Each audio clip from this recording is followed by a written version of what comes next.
The lead murderers in America are white men. The lead robbers in America are white men. The largest amount of rapists are white men. The highest number of domestic abusers is white men. The highest number of arrested pedophiles is white men. The greatest number of drug dealers arrested is white men. But if you ask the average American who are the proponents of crime, is a black face to it. They're now trying to create this narrative that the immigrants are bringing in the crime because they never want to own up to what it is that they have done. Part of our responsibility is to pull the sheets off. We had a shooting here in Georgia not long ago. A young man named Colt, 14 years old, went and shot up his high school. His father's now being charged. Can you imagine what conversation me and you would be having if Colt was black and Colt's black father gave him a gun? The television, the internet would explode on the irresponsibility of black fathers, on why it is that young black men have guns and are carrying guns. It has always shifted to make black men feel hyper-aggressive, hypersexual, and hyper-criminalized. It's part of a larger, historic, original sin of America that always criminalizes and points their fingers at black men when it's absolutely not true. The overwhelming majority, Cam, of black men who are under penal supervision are under penal supervision for nonviolent offenses. They're on ankle bracelets, home monitors, on parole, on probation, for possession, not for distribution. It may not sound like it's significant, but it's very meaningful. And so that's why it is that we've got to ask the hard and the difficult questions. Where is criminal justice in America? For every book on evil, or let's put it this way, for every 1,000 books studying human evil, there might be one, maybe one, I doubt it. I don't think the ratio is even 1 to 1,000, probably 1 to 50,000 books on why people are good. I have read every book I know of on rescuers of Jews in the Holocaust. I am sure there are under 20. There are thousands of books about Nazi evil. And there might be 20 books on analyzing the people who saved Jews. That to me is a much bigger riddle. I understand why people torture, murder, go with the herd. Why do people stand up to the herd is an infinitely more important question, it would strike me. So Western civilization had evils like every other civilization, every other, but it had unique good. Human rights, Western concept, universal human rights. Western, uniquely Western. These are not just Western, they're uniquely. Human equality, all people are equal, Western. Democracy, Western. Abolition of slavery, Western.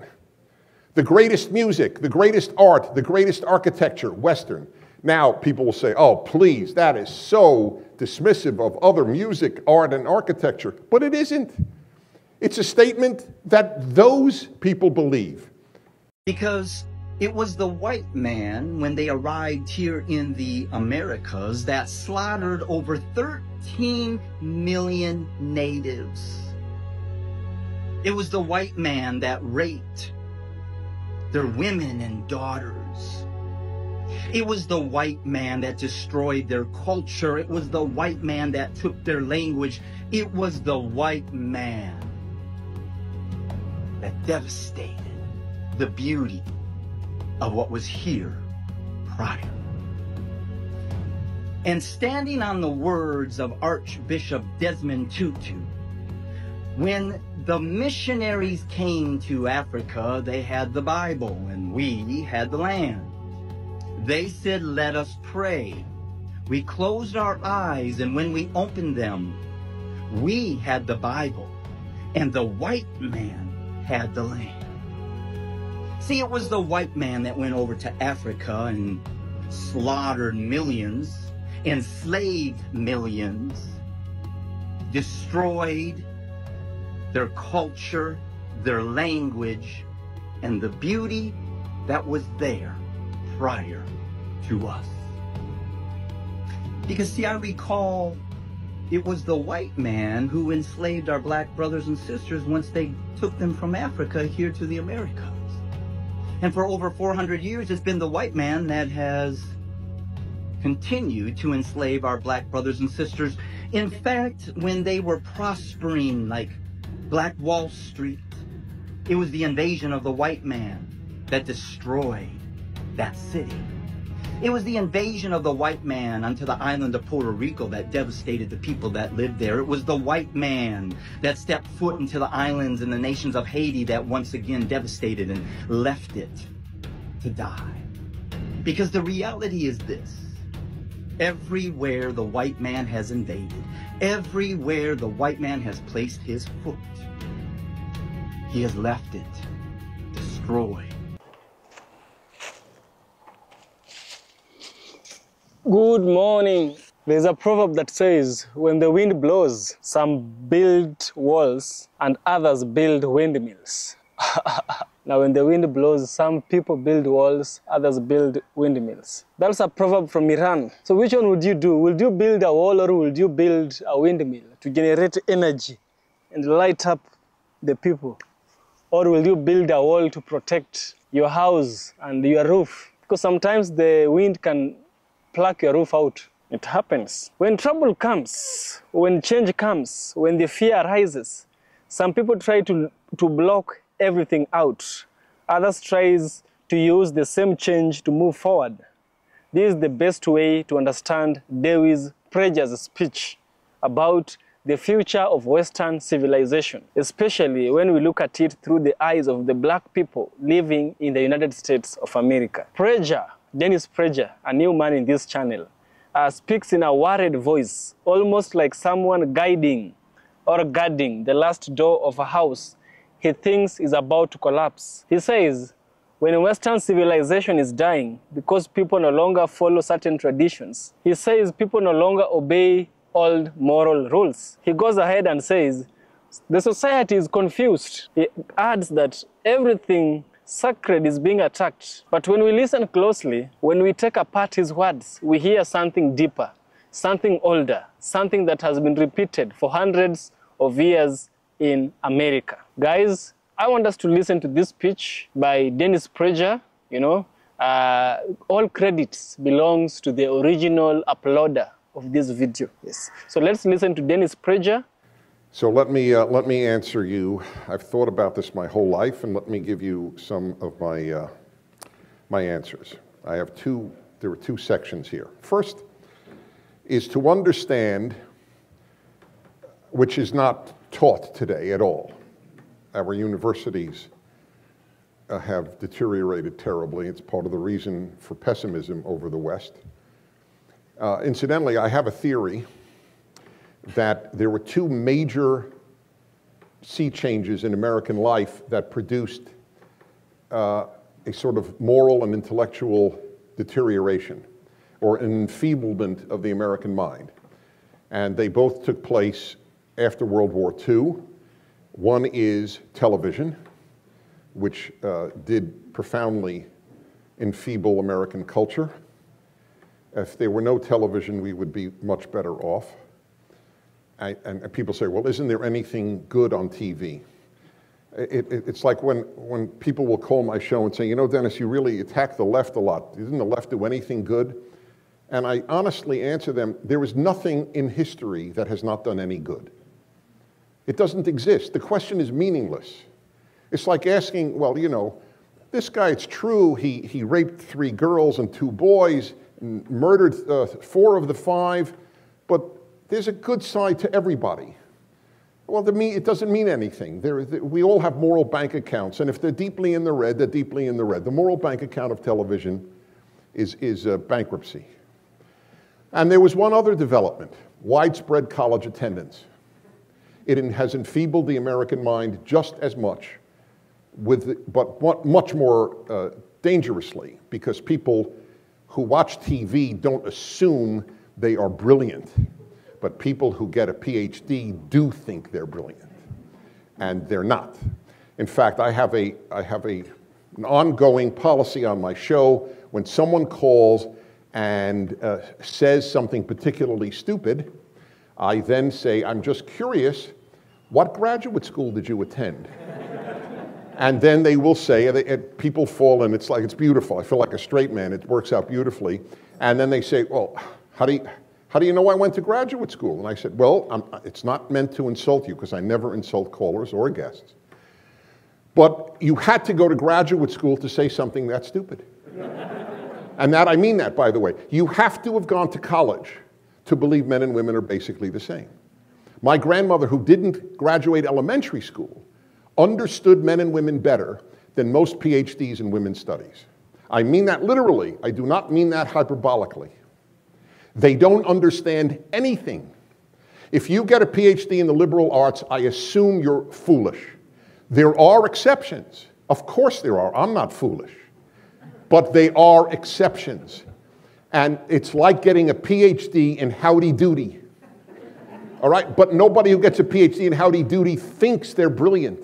But if you get one from college or from university, you do think that. These two developments have been horrific. Widespread college attendance. Because I remember, I'll never forget, when I was my late teens, early 20s, so I guess I was already at college, I was having a meal at my parents' house, and there was another couple there with their child, something to that effect. Anyway, the child was yelling at the parents, and I don't mean disrespectfully, but was, so to speak, yelling at the parents. Look, Dad, you just don't understand. You didn't go to college. The father was entirely right about what he was saying, but he was intimidated because his son went to college. And so his son, who had been already indoctrinated into the very opposite values of his father, never have so many people paid so much money to have their children become alienated from their values. This has never occurred in the history of mankind until modern American society. I would say Western European, but the Western Europeans are not traditional, so they don't feel that their kids are being alienated from their values. They're just being reinforced. These two developments have been horrific. We truly do believe, our intent when we give reading material, and by the way, Jonah has done some work for PragerU as well. There's a lot of symbiosis here. We intend to provide reading lists. And so eventually, and not in the far distant future, I will be able to say, under penalty of perjury, that you will learn more about life going to Prager University for free than going to Stanford University for $50,000. And by the way, I only say Stanford because we just got a letter from a graduate of Stanford who said that to us. I learned more in Prager University than at 4 years at Stanford. That's if you care about wisdom. Obviously, you're not going to learn more math or physics or botany at Prager University. I think you would learn more if you read National Review's website than if you went to college. It's not just us. Why that's happened is a subject, part of the reason for pessimism for the Western world. So, and I want to say a word about pessimism. I am pessimistic. I am also the happiest pessimist you will ever meet. So how is it possible to be happy and pessimistic? Now, you may or may not know, I've devoted a great deal of time to the subject of happiness. I wrote a book that has sold very well, Happiness is a Serious Problem. It's touched a lot of lives, apparently, and my happiness hour on my radio show, which I have never canceled. It's the second hour on Friday. I broadcast my happiness hour the week of 9/11. That was a Tuesday, if I recall correctly, and on Friday I still did my happiness hour, and I made the point. The whole point of a happiness hour is how can you be happy in light of how much suffering there is. To have canceled the happiness hour would have given in. Then I have nothing to say. The whole point, that's why I titled my book, Happiness is a Serious Problem. HarperCollins hated the title. They said it was a downer. And I'll never forget my discussion with them. I said, I just want to know, is it true? Yeah, of course it's a serious problem. Thank you. That's the title. And that remained the title. But I had to fight for it because it was a downer. But it's true. Anyway, it's true because the world is in terrible shape. It's always been in terrible shape, except there was reason for optimism. And now there isn't much reason for optimism because the good guys are losing. We're losing the most important country for goodness ever invented, the United States of America. And Western Europe is essentially lost, but it's been lost essentially since World War I. It gave up on itself after World War I. America gave up on itself, I guess, after college and the Vietnam War. And we're just trailing Europe by about a generation. But most intellectuals think Western Europe is a great place. So here is my argument. Virtually everything good in the human species has come from Western civilization. Incidentally, just for the record, I am well aware of a lot of evil that has taken place in Western civilization. I wrote a book which is now in its 3rd edition with Simon & Schuster, coming out its 3rd edition, I think next week or last week, don't recall. Why the Jews, the Reason for Anti-Semitism. I know how Jews have been treated in Western civilization. I wrote a book on it, as it happens. So I am not oblivious to the amount of evil that has taken place in the West. However, evil is ubiquitous. Evil is universal. The only question mature people, which disqualifies most professors, and I don't mean that as a throwaway line, it does disqualify them. They stay in that profession because colleges are kindergartens. The only difference between kindergarten and college is the age of the kinder. That is the biggest single difference. And so mature people don't ask, well, or say, look at all the evil. They say, why is there any good? Good is the outlier, not evil. Slavery was universal. Child sacrifice was universal. Human sacrifice generally was universal. Poverty was universal. So the only mature question is, why did any place abolish human sacrifice? Why did any place abolish slavery? Why did any place create wealth? That's what you should ask, but nobody asks that. It is a non-college asked question. Evil is universal, so let's discount it. The question is, why is there good, not why is there evil is the norm. That is why I am convinced the question that I ask to find out if I'm speaking to a fool, even intelligent and kind, you can be intelligent, kind, and foolish, just for the record, is I ask them if they believe people are basically good. If they do, and some of you might, and I don't mean to offend you, in that regard, you are a fool. And why people choose to believe something so patently absurd is beyond me. I am very involved, among other things, in Jewish life, to the extent that Jews tolerate me being a conservative. But it's hard not to, because I wrote a very, very widely used introduction to Judaism, and I've spoken at 1,000 synagogues, so it's not 1,000, 800. And so it's hard to ignore me in Jewish life. I'm a columnist for the Jewish Journal of Los Angeles, which has a big presence on the internet. And I wrote a column when I started as a columnist, why do Jews think people are basically good? Which is part of the reason Jews are on the left. Because if you think people are basically good, you tend to go leftward. And there are many answers to that, but the amount of hate mail that column received was fascinating. They hated me for writing people are not basically good. This is a generation after Auschwitz. Jews still believe that people are basically good, as do liberals generally. So we're not. And that's why good needs to be studied and analyzed, not evil. For every book on evil, or let's put it this way, for every 1,000 books studying human evil, there might be one, maybe one, I doubt it. I don't think the ratio is even 1 to 1,000, probably 1 to 50,000 books on why people are good. I have read every book I know of on rescuers of Jews in the Holocaust. I am sure there are under 20. There are thousands of books about Nazi evil. And there might be 20 books on analyzing the people who saved Jews. That to me is a much bigger riddle. I understand why people torture, murder, go with the herd. Why do people stand up to the herd is an infinitely more important question, it would strike me. So Western civilization had evils like every other civilization, every other, but it had unique good. Human rights, Western concept, universal human rights. Western, uniquely Western. These are not just Western, they're uniquely. Human equality, all people are equal, Western. Democracy, Western. Abolition of slavery, Western. The greatest music, the greatest art, the greatest architecture, Western. Now, people will say, oh, please, that is so dismissive of other music, art, and architecture. But it isn't. It's a statement that those people believe. Ask Japanese, what's the greatest music ever written? They'll say Bach. I'm very involved in classical music, so that's the art that I will use. I conduct orchestras in Southern California. This is a very serious pursuit of mine in my life.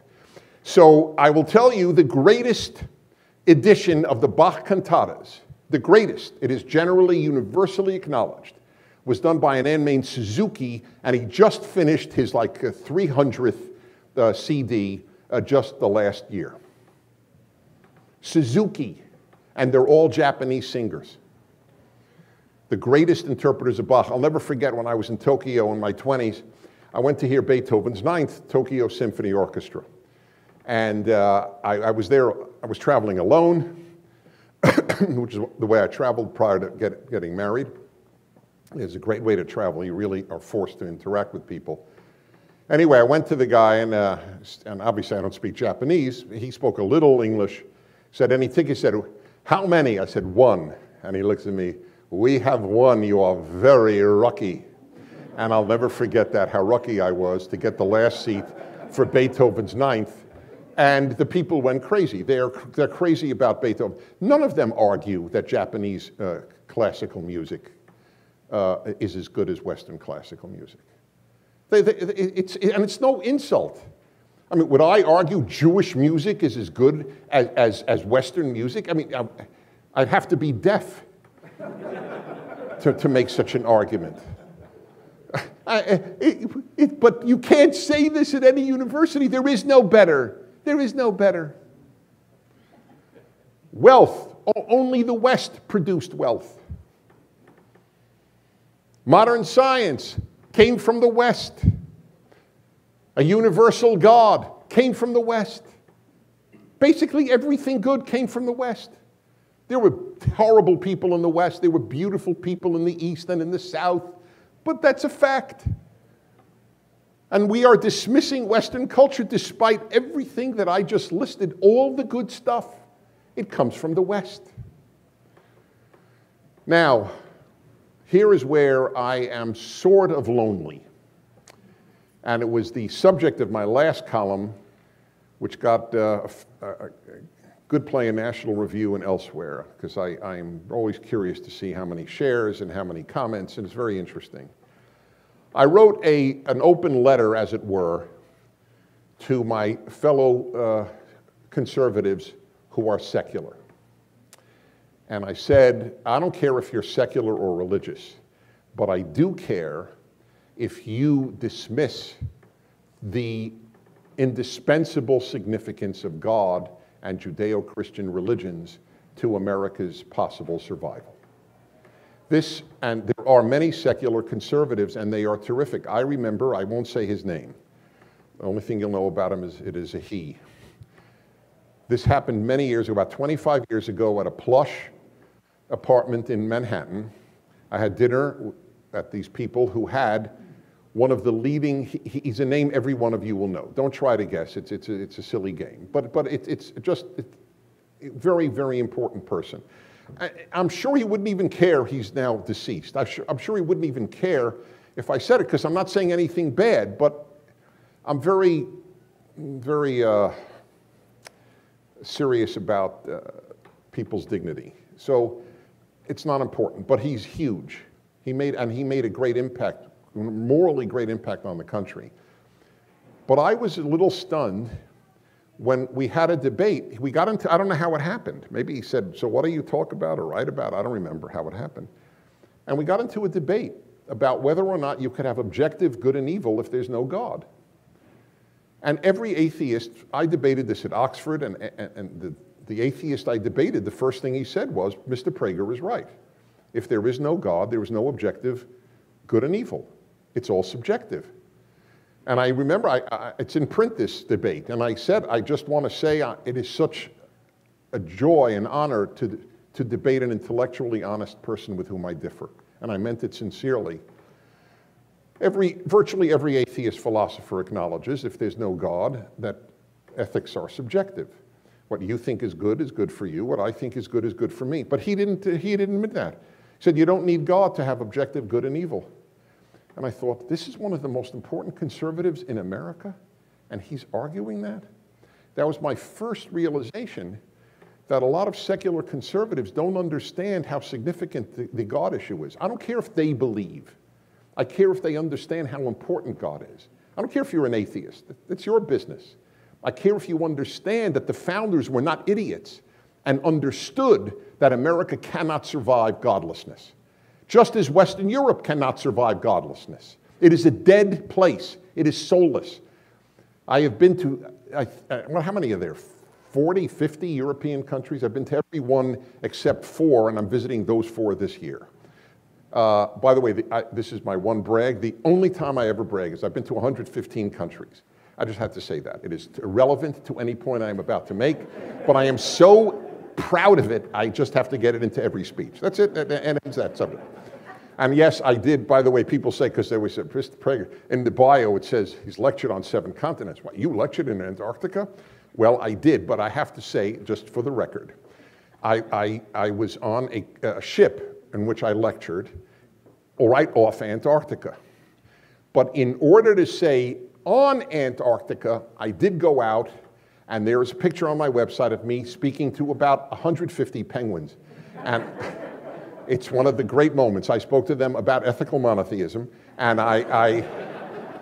they were as attentive as some of my other audiences have been, actually, now that I think of it. So I don't care, again, if you're atheist, but the founders knew. Let me just read to you one perfect example. John Adams, okay? John Adams. Because we have no government armed with power, capable of contending with human passions, unbridled by morality and religion. By the way, see, they understood people are not basically good. That's the point. Human passions unbridled. They were afraid of human passions. Something's got to control human passions. Either the government will, or what will? Answer, religion. Our Constitution was made only for a moral and religious people. It is wholly inadequate to the government of any other. A secular conservative who does not understand that differs with the founders, every single one of whom spoke of the critical nature of God and religion and Bible. Not all were Orthodox Christians, that is true. Not all believed in the Trinity. All believed, however, in this God. Even Jefferson and Franklin designed, or had someone design the Great Seal of the United States. You know what it was? The Jews leaving Egypt. 2 guys who were considered quote-unquote deists. Incidentally, reading Franklin's autobiography, I realized, and I remember when I read this to my wife, Franklin and I have identical theologies. Identical. And to call him a deist is an absurdity. He believed that God judges every human being. That's not a deist. A deist is God created the world and then checked out. Not one of the founders believed that. As a result of the rejection of the Judeo-Christian religions that made the West what they are, and this is the West that is uniquely good, or has produced unique amounts of goodness. What happened when Judeo-Christian religion died, specifically Christianity in Europe? You got Nazism and communism. People don't stop believing in religions when God-based religion dies. They just develop other religions. We have more religions in the United States that are secular than we have that are religious. Feminism, environmentalism, egalitarianism, humanism, I mean, it's just, you know, the isms are there. Because people, as Chesterton said, when people stop believing in God, they don't believe in nothing, they believe in anything. That's exactly what has happened. What are some of the consequences of this godlessness religion-free, secular America and West, the demise of marriage, the end of the will to fight evil, moral confusion, no personal borders. I'll explain all of these in a moment. People don't even have children. The will to survive is dead. Every time I get a call from a young person who mentions that they have children, I say, I assume you're religious, is that correct? Oh yeah, what are you? One of four things: Catholic, Mormon, Evangelical, Orthodox Jew. They're the ones who are having children, and they're the ones who are getting married earlier, and that's it. To meet a secular 28-year-old or 35-year-old with 5 children, I have not met one. I'm sure such a person exists, and I'm sure a few were mistakes. But deliberately to have 5 or more children, if you're secular, I don't know any such human being. Religious people believe it's worth preserving the society and having more children. So, demise of marriage, you have to understand something. Marriage and children are values. We don't realize that. There was a song which many of you know because of a later adaptation of the song for a television series, Love and Marriage Go Together Like a Horse and Carriage. That's what people believed in the 1950s, 40s, 30s, 20s, 19th century, 18th century, 17th century, 16th century, and as long as there were horses and carriages.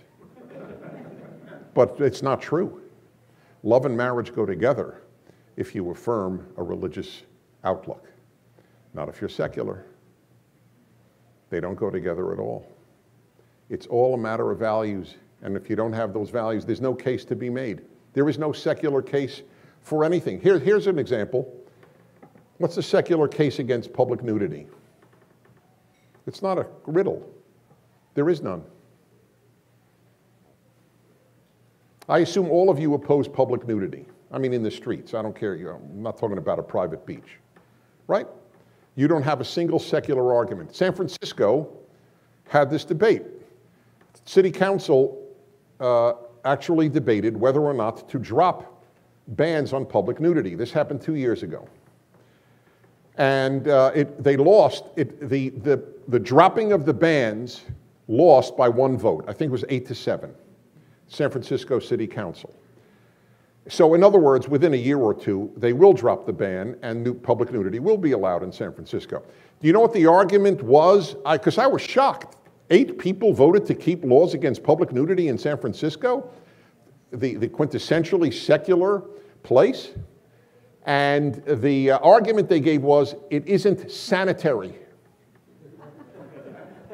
That's it. That was the argument. It's not sanitary. So, of course, there's a response. Naked people will have to carry a towel, and when they sit on a park bench, they will have to sit on the towel. And I think that ends the problem of the sanitary argument. The only argument against public nudity is that human beings are created in God's image and have sanctity. Animals are naked, humans are clothed. The first thing God does in Genesis, the first thing God does for humanity after humanity leaves the Garden of Eden, or begins to leave by eating of the tree of knowledge, is make them clothing. But it's a book nobody reads anymore. Nobody reads the Bible, except for a handful of religious Americans. The most widely read book in American history, I truly do believe, and I intend, by the way, to prove this. I'm going to go to some of these colleges. I was just at Stanford, but I didn't get a chance to ask this. But I intend to spend a few days at some prestigious colleges. And I don't give a damn if a college is prestigious. It means nothing to me, but it will mean more to the people to find this out. For example, what if more than half of Harvard seniors cannot identify Cain and Abel correctly? And I would bet that more than half cannot. That's Cain and Abel, folks.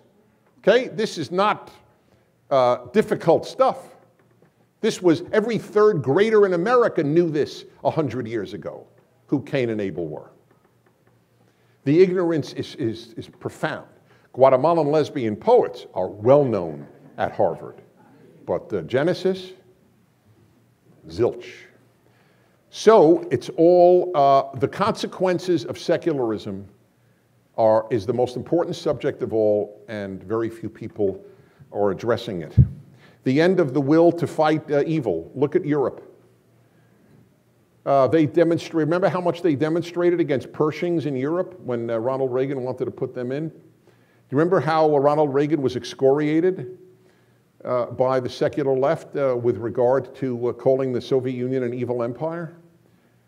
The will to fight evil dies in the Western world when God dies. Another one of the marriage dies, children die, having children dies. Moral confusion. The moral confusion, well, this I knew from when I first started speaking in my early 20s. And it is not changed. Example, most American students, David Brooks wrote about this in the New York Times. I was very happy that he did write about it, and he quoted a secular professor, I believe at Notre Dame, and he was quite upset, the professor, that there is no moral literacy among young Americans. They all believe that morality is what you think, what you feel. We live in the age of feelings. How do you feel about it? Do you know that Jewish kids that I have talked to with Jewish schools, not Orthodox schools, but non-Orthodox schools, and I'm not Orthodox, or I wouldn't be doing this, but I am a serious Jew, but I'm not Orthodox. And, but anyway, speaking of non-Orthodox schools, I would say, so do you think what the Nazis did to the Jews was wrong? And of course they all think it's wrong. So then I said, well, wait a minute. I know you think it is wrong, but they thought it was right. So are you still prepared to say they were wrong, or only that you think they were wrong? And almost all the Jewish students, this would certainly hold true for non-Jewish, but I want to make the point even more strongly, say it's a matter of opinion. The Nazis thought they were right. We thought they were wrong, but who's to say? That is almost universally now accepted among Americans of the last generation and certainly the latest generation. There is nothing, almost nothing that they value that we valued. 70%, according to Pew, of millennials don't believe in free speech. Or as they constantly say, oh, we believe in free speech, just not hate speech, which of course is an absurdity, because they determine what's hate speech, and then it's not free speech. The end of borders in personal conduct. There is now a movement in the Liberal Party in Sweden. The Independent and other places in England just reported this. A movement by young Swedes in the Liberal Party to legalize incest. Brothers and sisters over 15 who wish to have intercourse should be allowed to. It is none of the country's business whether they do so or not. And they're right. The only argument there, too, is religious. And please don't give me the health argument that incest produces mental retardation. It doesn't, except after many, many generations. Okay? So there is no scientific argument against it. Anyway, with amniocentesis and abortion, that the problem is certainly obviated. There was only a religious argument against incest. When the Hebrew Bible was written, it decided to completely desexualize God and completely desexualize the family, both of which had been thoroughly sexualized and still are in nearly all of the non-Western world, or the really Anglo-Western world, or Western European world that isn't Anglo. But in South America, sex with relatives is extremely common, as in many other places in the world. The desexualization of the family was a Western construct emanating from the Hebrew Bible. Nowhere else nowhere else. Ancient Egypt glorified incest. So that's the story.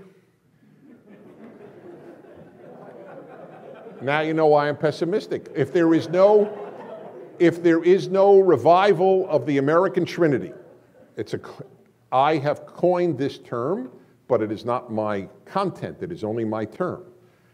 Christianity has a Trinity, and America has a Trinity. American Trinity is on every coin and every banknote.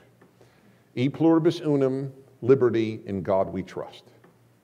That's it. That's our triad. That's our tripod. You knock out one of the legs, it's over. We have knocked out In God We Trust. The left has knocked that out. They want a godless, secular place. It has knocked out E Pluribus Unum in favor of multiculturalism. We're not one. We're African American and Hispanic American and black and white and et cetera, et cetera. And liberty has been expunged in favor of material equality. So the left is the antithesis of the American Revolution. And this is what conservatives need to understand. We need to fight for all three.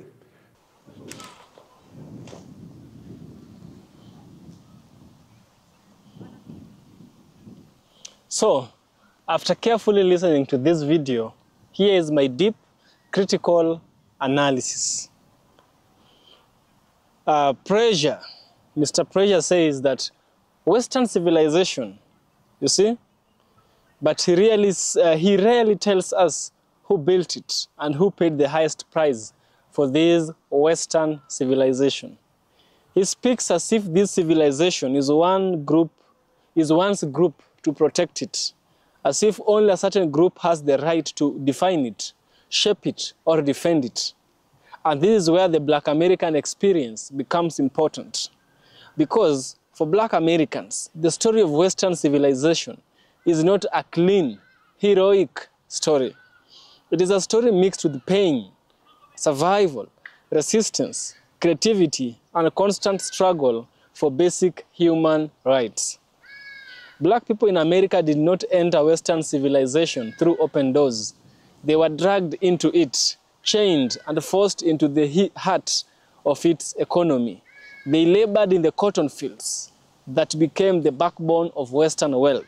They built roads, homes, rail lines, and helped create the future that the world now calls American.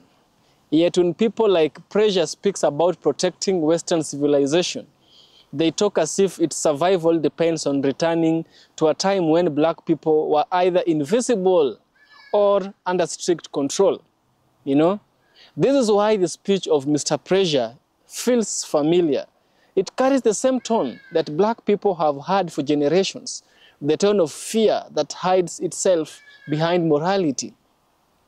Pressure goes ahead and says he fears the decline of religion. But many Black Americans know that the same religion he praises was used by slave owners to justify slavery. Black churches helped Black people survive. Yes, but white religion or white religious leaders used scriptures to justify racial hierarchy. When Pressure talks about returning to religious values, Black Americans have to ask this question: which values? Whose interpretation? And who suffered under those values, you know? He speaks of family structure falling apart, as if the decline is simply due to people being irresponsible. But Black Americans know their family were torn apart long before the modern era by the auction block, by Jim Crow, by mass incarceration, by discriminatory housing policies and job systems built to keep Black parents struggling, you know? When Pressure talks about saving the family, Black people remember that the Black American system never cared about their families in the first place. When he talks about losing moral clarity, but moral clarity was denied to Black people whenever it mattered the most to them. When Black people were lynched, America said it was necessary.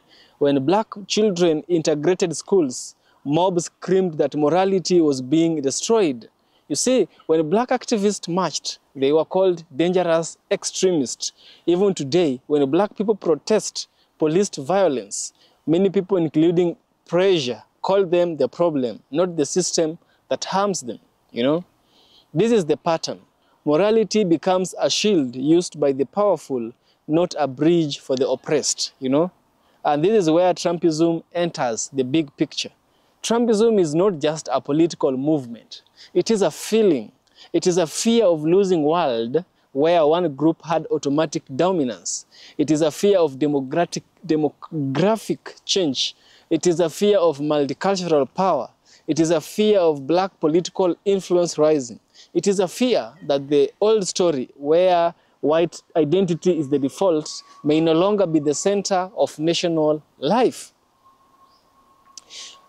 Mr. Preja's speech gives us the idea that fear is a clean philosophical wrapper. He does the intellectual version of Make America Great Again. He says, Western civilization must be saved, but when you peel away the surface, you find that the civilization he wants to save is the same social order that kept black people on the bottom for centuries. And this is why black Americans experience his message differently. When Preja describes the past as a time of stability, black people remember segregation. When he described traditional society as morally strong, black people remember being denied voting rights. When he describes old America as disciplined and orderly, black people remember the police dogs, the fire horses, the redlining, and the entire towns burning to the ground for daring to succeed. You see, this is not nostalgia. This is harm.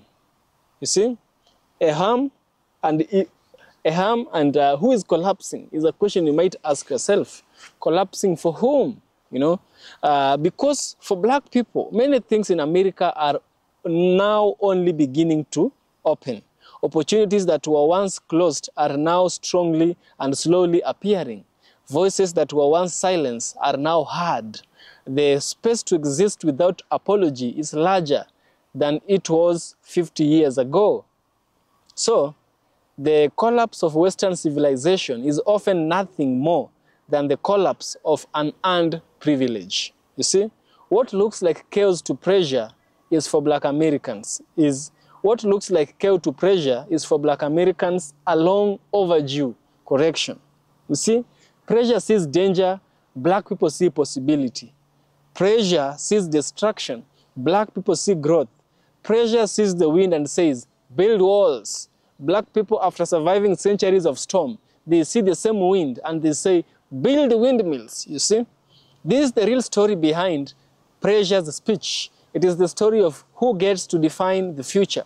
It is the story of who fears to shape the national conversations, you know? It is the story of whose pain is ignored in the time or in the name of civilization. It is the story of a country that still struggles to admit that black people are not outsiders. They are central to the American story. And so, when we try and look closely to the words of Preja, we find a simple truth beneath all the complicated language. He is not afraid that civilization will die. He is afraid that it will change. He is afraid that the voices long kept out will finally be heard. He is afraid that the power once held lightly will slip away. He is afraid that black people and other marginalized groups will no longer be controlled by the old narrative. You see? But winds do not ask permission to blow, and people who have survived centuries of storms do not fear the wind. They know how to turn it into energy. They always have. Yes. So this speech by Preja is a speech of perspectivism. You know, one thing may seem right to one group, the same thing may seem extremely wrong to another group. Is about perspective and looking at things from another person's lens. Yes. Guys, I hope that you've gained value from this. And if you've gained value, subscribe. I really, really appreciate your subscription. It goes a long way. Support me on Patreon. It still goes a long way. I'll really, really appreciate. And see you in the next one. Stay positive. And remember, one man's meat is another man's poison. See you in the next one.